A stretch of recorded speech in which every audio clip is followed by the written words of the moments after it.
तो हम बात कर रहे थे प्लेन की, ठीक है जी। तो प्लेन मैंने आपको बताया कि प्लेन एक फ्लैट सरफेस को कहते हैं, सीधे सीधे सरफेस को। आपका फर्श अगर टेढ़ा है, फॉर एग्जांपल इस तरह से है, इस तरह से है, वेवी है, तो ये प्लेन नहीं है। बात समझ आ रही है? फ्लैट प्लेन होने के लिए जगह को फ्लैट होना चाहिए। और जरूरी नहीं है कि प्लेन बिल्कुल यूं आप ऊपर से देख रहे हैं नीचे सीधा है, प्लेन यूं भी हो सकता है। ये देखें, आपने दीवार देखी है तो राइट साइड पे आपको दीवार नजर आ रही है, उसका ये वाली साइड आपको नजर आ रही है, तो ये भी एक फ्लैट सरफेस है, ये भी प्लेन है, ठीक है। प्लेन यूं भी हो सकता है, आप एक दीवार देखते हैं जो आपको टेढ़ी दीवार नजर आती है, इस तरह करके नजर आती है, ठीक है, ये भी प्लेन है आपको। लेकिन ये देखें कि इसकी ये वाली सरफेस जो है, ये सारी की सारी जो है ये सीधी है, बिल्कुल फ्लैट है, ठीक है। इस पे कोई ये टेढ़ापन नहीं है, जो आप ये नजर आ रहे हैं ना, ये टेढ़ापन नहीं है, इसलिए इसको भी प्लेन कहेंगे। ये मैं आपके सामने बुक पकड़, ये डस्टर पकड़ा हुआ है मैंने, डस्टर का ये वाला जो हिस्सा है ये भी एक प्लेन है, बात सुनाइए। और ये बुक अगर मैं पकड़ता हूँ, बुक को सीधा करके पकड़ता हूँ, तो बुक की जो सरफेस है ये वाली सरफेस है, ये सामने जहाँ पे ये लिखा हुआ है, ये भी एक प्लेन है, ठीक है। मैं इसको इस तरह से पकड़ता हूँ, बुक को इस तरह से पकड़ता हूँ, अब ये जो सरफेस है ये भी फ्लैट है, ठीक है, ये भी एक प्लेन है। मैं इसको मोड़ के इस तरह से पकड़ता हूँ, ये सरफेस भी सारी फ्लैट है, बात समझ आ रही है, ये भी प्लेन है। तो हर सीधी जगह जो है ना वो प्लेन होती है, उसको प्लेन कहते हैं, बात समझाइए। मैं इसको यूं करके टेढ़ा करके पकड़ता हूँ, फिर भी ये ये जो हिस्सा है इसका ये सीधा है, फिर भी ये प्लेन है, बात समझाइए ना। आपको मैंने मिसाल दी है कि दीवार आपको यूं टेढ़ी नजर आ रही है, लेकिन फिर भी ये प्लेन है, ठीक है, फिर भी आप इसको प्लेन कहेंगे, इसलिए कि इसका ये वाला हिस्सा जो है ना, ऊपर वाला हिस्सा, ये सारे का सारा ये फ्लैट है, ठीक है। अगर ये दीवार है जिसकी बैक साइड, फ्रंट साइड तो प्लेन है, बैक साइड इसकी यूं करके बनी हुई है, गोलाई में बनी हुई है, ऐसे कर, ये प्लेन नहीं है। फ्रंट साइड प्लेन है, ये बैक साइड इसकी प्लेन नहीं है, इसलिए कि ये फ्लैट नहीं है, ये यूं गोल हुई हुई है सेंटर, तो ये प्लेन नहीं है। आप इसको इस तरह कर दें, ये प्लेन नहीं है, सामने वाली साइड प्लेन है, पीछे वाली साइड प्लेन नहीं है, ठीक है। तो प्लेन की डेफिनेशन ये है कि ये वो सरफेस है या वो सतह है जिसे बिल्कुल सीधा होना होता है, 100% सीधा होना है, ठीक है, जरा सा भी टेढ़ापन नहीं होना होता। तो हम प्लेन की डेफिनेशन को इधर यहाँ पे एक छोटी सी फोटो बनाते हैं, हम इसको कहते हैं अ फ्लैट सरफेस। एक फ्लैट सरफेस को हम प्लेन कहते हैं, फ्लैट सरफेस,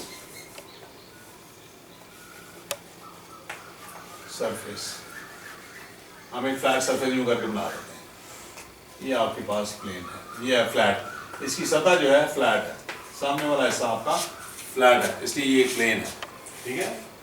अच्छा आगे चलते हैं।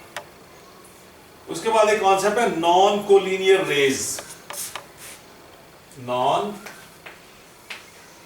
Collinear raise.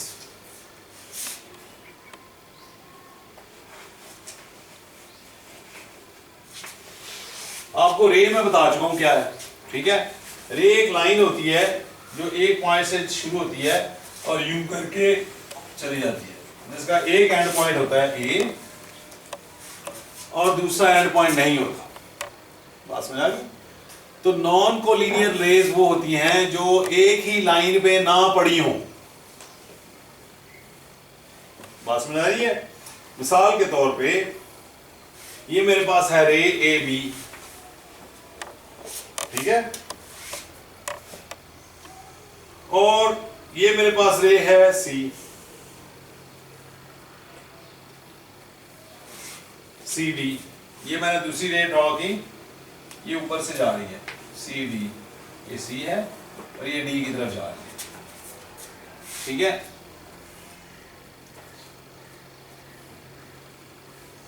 अब जरा नॉन कोलिनियर का मतलब समझने की कोशिश करें। नॉन कोलिनियर का मतलब यह है कि ये दोनों एक लाइन पे नहीं है, ठीक है। इसका मतलब यह है कि ये लाइन, ये ए बी जो है ये ऊपर जा रही है, यूं करके ऊपर जा रही है, ठीक है, और सी डी इससे नीचे से यूं करके गुजर रही है।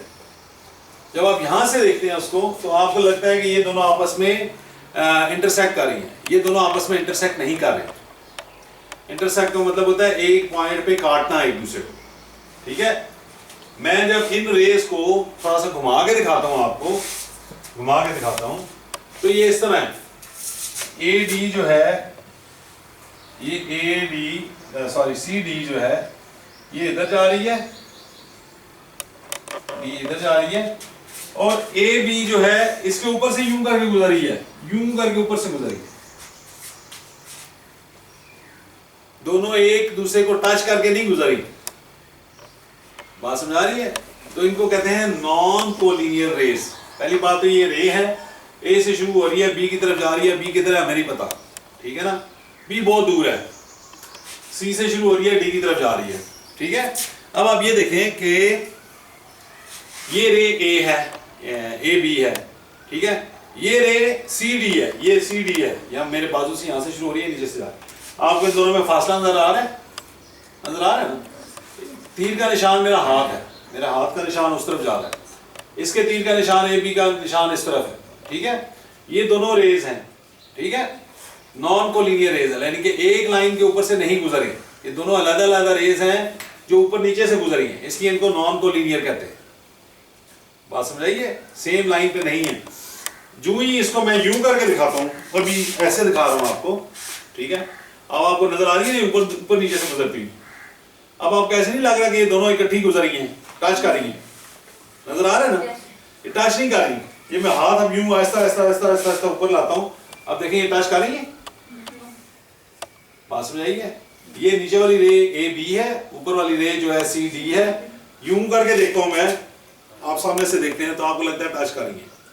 यूं ही मैं आपके सामने यूं करके लाता हूं, ये टच नहीं कर रही, ठीक है। इसलिए इनको नॉन कोलिनियर रेस कहते हैं। क्या कहते हैं?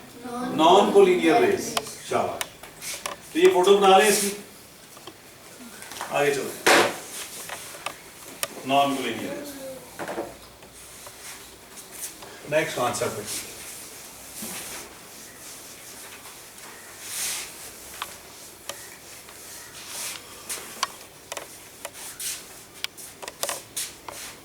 इसके बाद आ गई इंटरसेक्टिंग लाइंस, ठीक है, इसको कहते हैं इंटरसेक्टिंग लाइंस। इंटरसेक्टिंग लाइंस, ये वो लाइनें हैं जो आपस में एक दूसरे से टच करके गुजरी हैं, काट के गुजरी हैं। ये लाइन मैंने ड्रॉ की ए बी, ये रेज नहीं है, ये लाइंस हैं, ये याद रखें। लाइंस का मतलब ये है कि इनके दो एंड पॉइंट्स हैं, ए और बी, ठीक है। और मैंने दूसरी एक लाइन ड्रॉ की सी डी, ये सी है और ये डी है, ठीक है। ये दोनों लाइनें आपस में एक पॉइंट पे एक दूसरे को काट रही हैं, यहां से इधर काट रही हैं, ठीक है। जो ये पॉइंट है जिस पर एक दूसरे को काट रही होती हैं उसको कहते हैं इंटरसेक्शन पॉइंट, ठीक है। इसका नाम जो है वो है इंटरसेक्शन पॉइंट। इंटरसेक्शन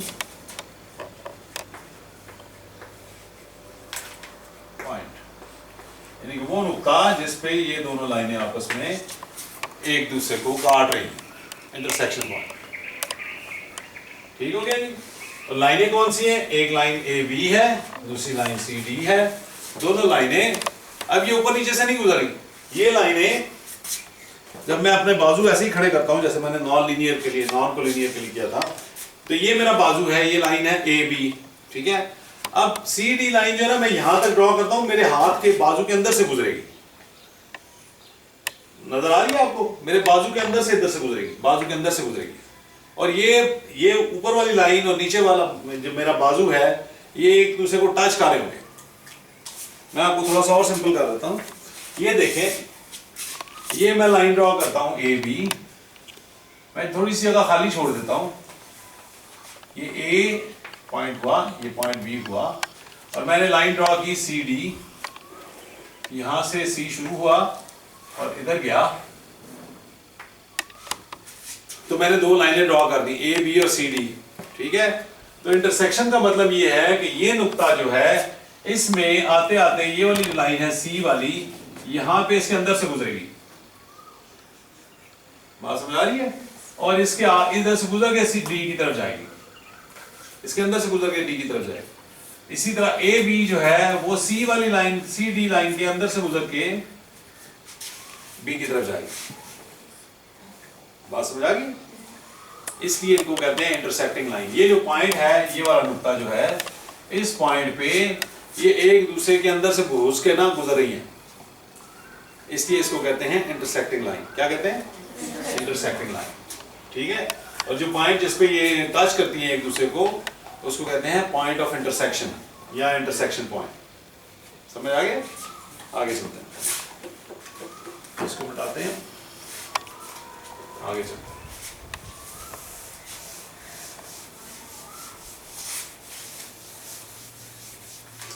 अच्छा जी, उसके बाद एक कॉन्सेप्ट आ गया जिसे कहते हैं एंगल। एंगल, ठीक है, कहता है angle is the figure formed by two non collinear rays having the same end point. Non collinear rays, ठीक है। एंगल जो है नॉन कोलिनियर रेज से बनता है, दो नॉन कोलिनियर रेज से बनता है, तीन से नहीं बनता, दो से बनता है, हमेशा दो नॉन कोलिनियर रे से बनता है। नॉन कोलिनियर रे क्या होती है? एक रे हमने इस डायरेक्शन में बना दी, ठीक है जी, दूसरी रे हमने इस डायरेक्शन में बना दी, ठीक है। जिस वक्त हम इन दोनों रेस को आपस में, इसका एंड पॉइंट था ए, स्टार्टिंग पॉइंट था ए, इसका स्टार्टिंग पॉइंट था बी, और ये सी की तरफ ए से सी की तरफ जा रही थी, ये बी से डी की तरफ जा रही थी, ये दो रेज होगी, ठीक है। ये रेज जो है जब हम इन दोनों रेज को इकट्ठा मिलाएंगे एक पॉइंट पे, यानी कि बजाय इसके कि हम इसको बी से शुरू करें, इतनी लंबी रे ही हम ए से ही शुरू करेंगे इस तरह, और ए और बी दोनों सेम पॉइंट होंगे, तो उस वक्त इनके दरमियान की जो चीज बनेगी, ये चीज बनेगी, इसको कहते हैं एंगल। ये है, बात समझ आ रही है? नॉन कोलिनियर रेस को जब हम आपस में एक पॉइंट पे मिलाएंगे, इस पॉइंट पे मिलाएंगे, एंड पॉइंट उनका एक होगा या स्टार्टिंग पॉइंट एक होगा। ये कहता है formed by to having the same end point, वो कहता है इनका एंड पॉइंट एक होना चाहिए, ठीक है जी। तो जहां तो ये सी की डायरेक्शन में रही है, ठीक है, इसका एक एंड पॉइंट ये था, दूसरा एंड पॉइंट हमें पता ही नहीं है किधर है, ए सी का दूसरा एंड पॉइंट हमें नहीं पता किधर है। ये बी डी रही थी, हमें एक एंड पॉइंट पता था बी है, दूसरा एंड पॉइंट हमें नहीं पता किधर है। जब हम ए और बी को आपस में मिला देंगे तो इन दोनों का एंड पॉइंट एक ही बन जाएगा, ठीक है। सेम पॉइंट का नाम ए है, सेम पॉइंट का नाम बी है, ठीक है। इन दोनों को हम एक ही नाम दे देंगे, हम इसको चाहे बी का नाम दे दें चाहे ए का नाम दे दें, ए का नाम दे, तो उस वक्त ये दोनों के दरमियान की जो ये चीज बनेगी इसको एंगल कहते हैं। बात समझ आ रही है? अब ये देखें कि ये जो है ये एक फ्लैट सरफेस है, ये बोर्ड ब्लैक बोर्ड जो है एक फ्लैट सरफेस है, तो ये प्लेन हुआ, प्लेन के ऊपर एक लाइन इधर से इधर जा रही है और एक लाइन इधर से उधर जा रही है, दोनों का हमने एक एंड पॉइंट आपस में मिला दिया जिसको हमने एक कहा, तो ये एंगल बन गया। लेकिन जरूरी नहीं है कि ये एक ही प्लेन में एंगल हो। बात समझ आ रही है? मैं अभी आपको हाथों के इशारे से बताता हूं। ये देखें, ये रे ए है जो मेरे इस हाथ से यहां से शुरू हो रही है, इधर से शुरू हो रही है, इससे ये पॉइंट ए है और ये बी की तरफ जा रहा है, ठीक है। दूसरी रे पे मेरा हाथ ये वाला दूसरा वाला है, यहां से शुरू हो रही है और इस डायरेक्शन में जा रहा है, ठीक है। तो ये दोनों मेरे हाथ, एक हाथ इस तरफ जा रहा है, दूसरा हाथ इस तरफ जा रहा है, नजर आ रही है आपको?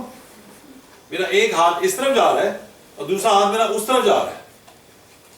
इन दोनों को भी जब मैं मिलाऊंगा आपस में, एंड पॉइंट मिलाऊंगा, तो इन दोनों के दरमियान जो इस तरह की चीज बनेगी ये, उसको भी एंगल कहेंगे।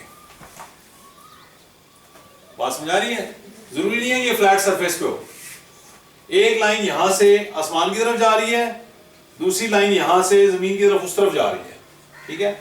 लाइन उधर चली गई, एक लाइन इधर चली गई, इन दोनों लाइनों के दरमियान का जो ये चीज बनेगी, एंगल बने, अगर हम सर्कल बनाएंगे, ड्रॉ करेंगे इस तरह का सेमी सर्कल ड्रॉ करेंगे, तो उसको भी एंगल कहते हैं। बात समझ आ गई है? जरूरी नहीं कि एक फ्लैट सरफेस पे हो, ये किसी भी सरफेस पे, मेरे बाजू, एक बाजू इधर जा रहा है, इधर जा रहा है, ठीक है, दूसरा बाजू इधर जा रहा है, ठीक है जी। इन दोनों को अगर हम ये वाला पॉइंट जो है, ये दोनों को टच करवा दें, एक बाजू इधर जा रहा है, एक बाजू इधर जा रहा है, तो अब एंगल किधर है?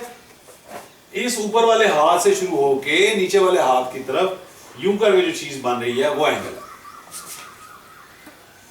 जो फ्लैट सरफेस पे एंगल होता है उसको कहते हैं टू डायमेंशन। ये हम आगे जाके पढ़ेंगे डायमेंशंस, ठीक है। जो अगर एक लाइन इस तरफ जा रही है, दूसरी लाइन इस तरफ जा रही है, इन दोनों के जो जिस पॉइंट पे मिला के आप एंगल बना रहे हैं वो 3 डायमेंशन में होगा। डायमेंशन का कॉन्सेप्ट हम आगे जाके पढ़ेंगे, ठीक है। लेकिन एंगल तब बनता है जब भी दो नॉन कोलिनियर रेज का एक एंड पॉइंट सेम होता है। हेलो, समझ आ रही है? एक एंड पॉइंट सेम होता है तब जाके ये जो है ना क्या बनता है? एंगल बनता है। बात समझ आ गई है? ओके, आगे चलो। तो एंगल का कॉन्सेप्ट आपको आ गया। अब एंगल्स की बहुत सारी किस्में होती हैं, ठीक है, वो देखते हैं, ठीक है। टाइप्स ऑफ एंगल्स, एक सबसे पहली किस्म होती है उसको कहते हैं acute angle. Acute angle, ACUTE, acute angle, acute angle, ठीक है। एक्यूट एंगल वो एंगल होता है जो लेस देन 90 डिग्री होता है। An angle less than 90 degree is called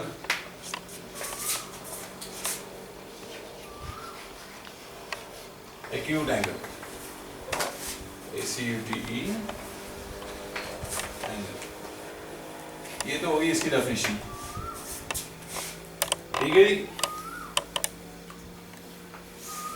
अब आप ये देखें कि अगर आपके पास एक ज्योमेट्री बॉक्स में एक चीज होती है जिसको कहते हैं डी, देखिए आप लोगों ने, डी की शक्ल कुछ इस तरह से होती है। ये गोल नीचे से सीधी लाइन होती है, ऊपर से यूं करके गोल होती है, ऐसे ऐसे करके। अगर मैंने गोलाई सही बनाई तो नाराज ना हो, ये डी होती है। आपने देखा होगा कि इस डी के ऊपर कुछ लाइनें लगी होती हैं। एक तो ये लाइन लगी है, ये पॉइंट लगा हुआ है 0, और एक लाइन लगी है बिल्कुल सीधी, बिल्कुल सीधी, ठीक है जी। अच्छा, तो ये डी जो है ना आपको डिग्रियां दिखाती है। डिग्रियां का मतलब है जाविये दिखाती है, ठीक है। ये 0 है, ये लाइन 0 की है, 0 है। ये बिल्कुल जो सीधी लाइन है ये है 90 डिग्री का एंगल। अगर आप एंगल बनाएं, एक को नॉन कोलिनियर रे इधर जा रही थी, एक नॉन कोलिनियर रे इधर जा रही थी, ठीक है जी। इन दोनों के दरमियान का एंगल जो था वो उन्होंने काउंट किया, 1 2 3 4 5 6 7 8 9 10, तो पता चला वो 90 निकला, ठीक है। तो इसको उन्होंने बिल्कुल सीधी को 90 कह दिया, 90 कह दिया, 90 डिग्री का एंगल कह दिया, ठीक है जी।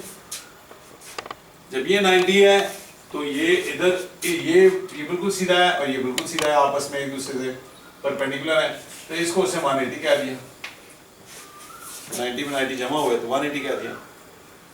अब जिस वक्त दो रेज जो हैं उनका आपस का एंगल 90 से कम होगा तो उस एंगल को कहेंगे एक्यूट एंगल। यानी कि आप ये देखें, यहां से 0 से लेके इधर से 0 चल रहा है, इधर से 10 डिग्री हो गया, आप डी पे देखें, इधर से 20 डिग्री हो गया, इधर से 30 डिग्री हो गया, इधर से 40 डिग्री हो गया, इधर से 50 डिग्री हो गया, और चलते चलते चलते चलते 80 डिग्री हो गया, ठीक है। तो असल में क्या चीज है कि एक रे ये है ये, और दूसरी रे ये है। नजर आ रही है आपको? एक रे हमने जीरो पे लगा दी, बिल्कुल सीधी हॉरिजॉन्टल लगा दी, ऐसे करके सीधी लगा दी। दूसरी हमने उसे थोड़ी सी एंगल पे डाली, तो ये एंगल जो है ये 10 डिग्री हो गया। ठीक है जी, रे नंबर 1 से ये थोड़ा सा ऊपर हो गया 10 डिग्री, ये हमने 0 डिग्री दिया जी, 0 कह दिया इसको, ये थोड़ा सा ऊपर है 10 हो गया। ये ऊपर वाले का अगर हमने ये वाली नॉन कोलिनियर रे जो है इसको और नीचे वाली को जो नीचे है उसको अगर हम देखें तो ये एंगल बड़ा हो गया थोड़ा सा उससे, हमने कहा जी ये 20 डिग्री है, बात समझ आ रही है। अच्छा, फिर एक एंगल और थोड़ा सा उससे बड़ा हमने ले लिया, ये वाली नॉन कोलिनियर रे ले ली, ठीक है, और हमने इसको कह दिया जी ये चूंकि मजीद बड़ा है इससे, ये 40 डिग्री है, तो ये 40 हो गया। रेज वही दो है, ये एक 0 वाली रे है और एक 40 के ऊपर रे है।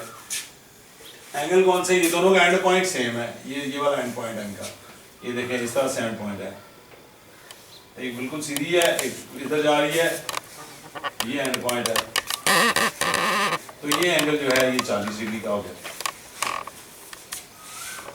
तो जब तक ये एंगल 89 डिग्री तक पहुंचेगा, ठीक है, ये एंगल हो गया, ये 0 रे हो गई और ये 89 का हो गया। तो जब तक ये 0 से लेके 89 तक पॉइंट पहुंचेगा, ठीक है, इस एंगल का नाम क्या होगा? एक्यूट एंगल, इसका नाम होगा, ये एक्यूट एंगल है। बात समझ आ गई है? 0 से लेके 89.99 तक जब पहुंचेगा इसको हम कहेंगे एक्यूट एंगल, ठीक है जी। अच्छा, तो एक्यूट एंगल आपको समझ आ गया, समझ आया? 0 से लेके 89.99 तक जो एंगल होगा वो एक्यूट एंगल कहलाएगा। 90 डिग्री पे एंगल जब बनेगा तो उसका एक और नाम है, ठीक है, और जब ये 90 से ऊपर जाएगा, इस तरफ जाएगा, दो रेज यूं हो जाएंगी, नीचे वाली रे उधर ही रहेगी, तो फिर इसका नाम और हो जाएगा। अब आप ये देखें, वो मैं लिखता हूं क्या नाम होगा, मैं ये मिटा देता हूं एक्यूट एंगल, आपको समझ आ गया होगा।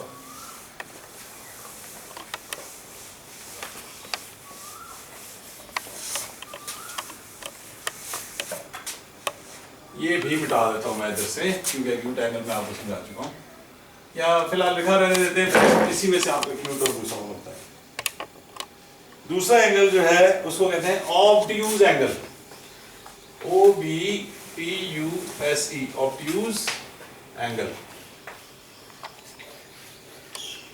ये एंगल वो है जो दो ऐसी कोलिनियर रेज बनाती हैं जिनमें से एक तो 0 पे होती है, दूसरी 90 से ऊपर होती है, ठीक है, यानी कि यहां पे आ जाए तो ये देखें, ये 0 वाली रे थी हमने बनाई थी, ठीक है, और ये 90 से ऊपर वाली रे है, ये जो रे है ये 90 से ऊपर जा रही है, 91 जा रही है, तो 0 और 91 वाली रे के दरमियान का जो एंगल होगा उसको कहेंगे ऑब्ट्यूज एंगल। तो मैं ये लगाता हूं एंगल, ठीक है, और ये रे बनाता हूं, ये रे बनाता हूं, ठीक है, ये 0 की रे है और हमें पता है कि 90 डिग्री इधर है, हमें पता है कि 90 इधर था, डी के मुताबिक ये 90 था, तो 90 से ऊपर जो भी रे बनेगी उसका एंगल 0 वाली के साथ जो बनेगा, इस एंगल को हम कहेंगे, और एंगल हमेशा 0 से नापते हैं, ठीक है, 0 से ऊपर की तरफ जाते हैं, ऊपर से नीचे की तरफ नहीं आते।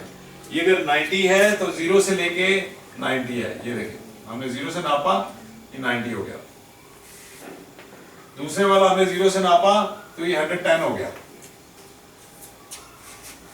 हमेशा 0 से एंगल नापते हैं, ठीक है, तो ये 110 एंगल जो है, ये वाला एंगल यहां से 0 से लेकर 110 तक, ये ऑब्ट्यूज एंगल है, इसका नाम है obtuse angle. An angle more than 90 degrees, more than 90 degrees is called obtuse angle, OBTUSE, obtuse angle. Angle more than 90 degree is called obtuse angle.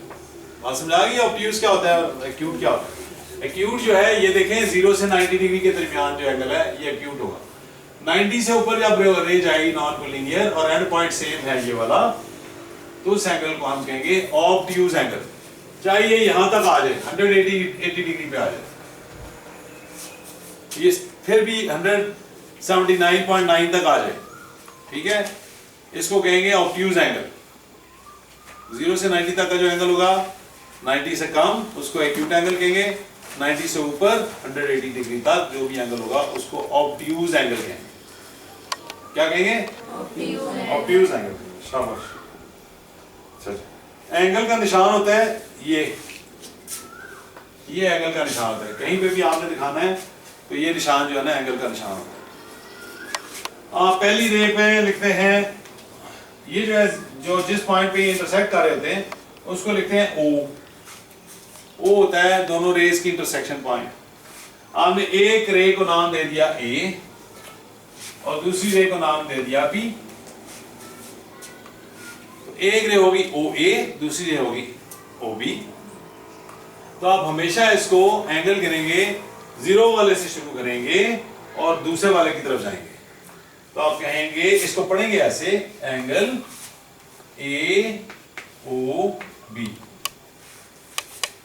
चाहे ये ऑब्ट्यूज है चाहे ये एक्यूट है, आप इसको इसी तरीके से लिखेंगे और इसी तरीके से पढ़ेंगे। एंगल ए ओ बी, जिस पॉइंट पे इंटरसेक्शन हो रही होगी उसको आप कहेंगे ओ, ठीक है, और उसके अलावा जो मर्जी नाम है वो ओ जो है वो सेंटर में आएगा हमेशा, ठीक है, और बाकी दो जो एंड पॉइंट्स होंगे जहां से शुरू हो रहा है वो पहले आएगा, जिस पे खत्म हो रहा है वो दूसरे नंबर पे आएगा। पहले नंबर पे ये है, दूसरे नंबर पे, तीसरे नंबर पे ये है। आप इसको पढ़ेंगे एंगल ए ओ बी। बात समझ आ गई? अच्छा, ये एंगल ऑब्ट्यूज या एक्यूट दोनों किसी भी शक्ल में हो सकते हैं। मैं आपको मुख्तलिफ शक्लें बना के दिखाता हूँ और आपसे पूछता हूँ ये कौन से एंगल्स हैं, ऑब्ट्यूज है कि एक्यूट है। एक रे हमारी इधर गई, ठीक है, दूसरी रे हमारी इधर गई। ये पॉइंट था ओ, ये था सी और ये था डी। तो ये कौन सा एंगल है? ये 90 से ज्यादा है कि 90 से कम है? जवाब दे दो।